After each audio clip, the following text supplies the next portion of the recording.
OBCs को creamy layer के मामले में सुप्रीम कोर्ट का जजमेंट आए लगभग 4 महीने हो रहे हैं, लेकिन अभी तक उसके इम्प्लीमेंटेशन यानी उस पर अमल को लेकर सरकार कहीं न कहीं दुविधा की स्थिति में है।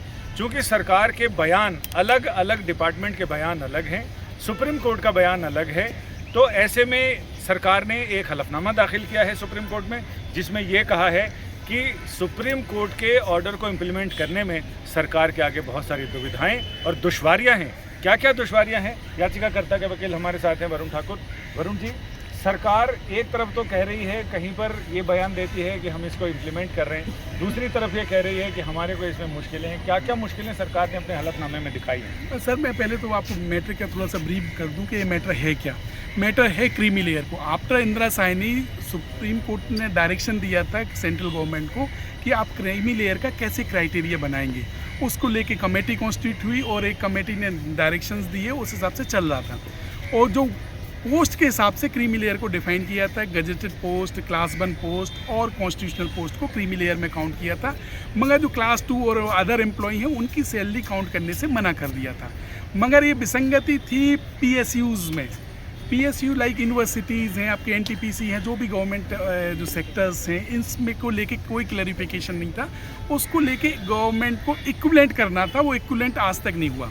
2004 में एक नोटिफिकेशन के माध्यम से कहते हैं कि सारे एम्प्लॉई की सैलरी काउंट की जाएगी, जिसमें मेरे क्लाइंट जो मजदूर हैं एनटीपीसी में उसकी भी सैलरी काउंट की गई। काउंट करने के बाद में वो 8 लाख से अब जाते हैं, तो हमारे जो कैंडिडेट हैं, हमारे जो क्लाइंट हैं, उनका सिलेक्शन होने के बाद भी अपॉइंटमेंट नहीं करते हैं। इन सब बिंदुओं को लेकर सुप्रीम कोर्ट मतलब माता पिता की सैलरी काउंट करते हैं। एग्जैक्टली। तो सुप्रीम कोर्ट ने एक डिटेल जजमेंट दिया था, डायरेक्शंस दिए थे काफ़ी सारे स्टेप बाय स्टेप, उन सब को लेके इम्प्लीमेंट करने थे। मगर आज लगभग 4 महीने से ऊपर हो गया, लगभग 170 दिन हो गए हैं। आज एक एप्लीकेशन फाइल की, वो भी डिफेक्टिव, और उसको चीफ जस्टिस कोर्ट में उन्होंने मेंशन किया कि हमें अर्जेंसी है, क्योंकि हम 2025 का एलोकेशन नहीं, सिलेक्टेड कैंडिडेट का एलोकेशन नहीं कर पा रहे हैं, और उसको प्रोस्पेक्टिव इम्प्लीमेंट कराइए, होल्ड करिए, इस तरीके की उनकी डिमांड है। सरकार ने डीओपीटी का मानना अलग है। डीओपीटी ने जो हलफनामा दिया है वो बिल्कुल अलग बात कहता है। सरकार के मंत्री कई बार बयान दे चुके हैं, वो बिल्कुल अलग हैं।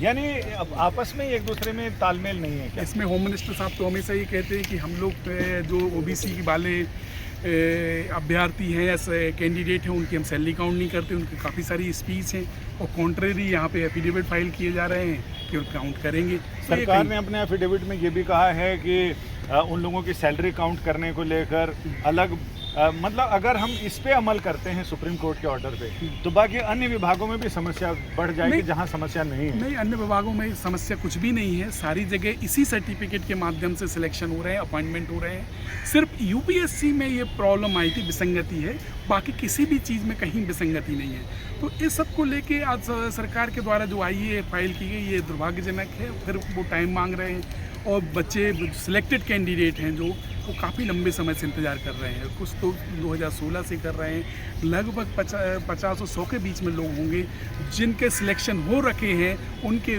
बारे में भी सरकार को सोचना चाहिए। इस मामले में शीघ्र सुनवाई के लिए सुप्रीम कोर्ट में चीफ जस्टिस के सामने मेंशन किया गया, और चीफ जस्टिस ने कहा कि वो जल्दी ही इस मामले में एक नई बेंच का गठन करेंगे, जो बेंच इस मामले की सुनवाई करेगी और समुचित निर्णय देगी। संजय शर्मा, दिल्ली, आज तक।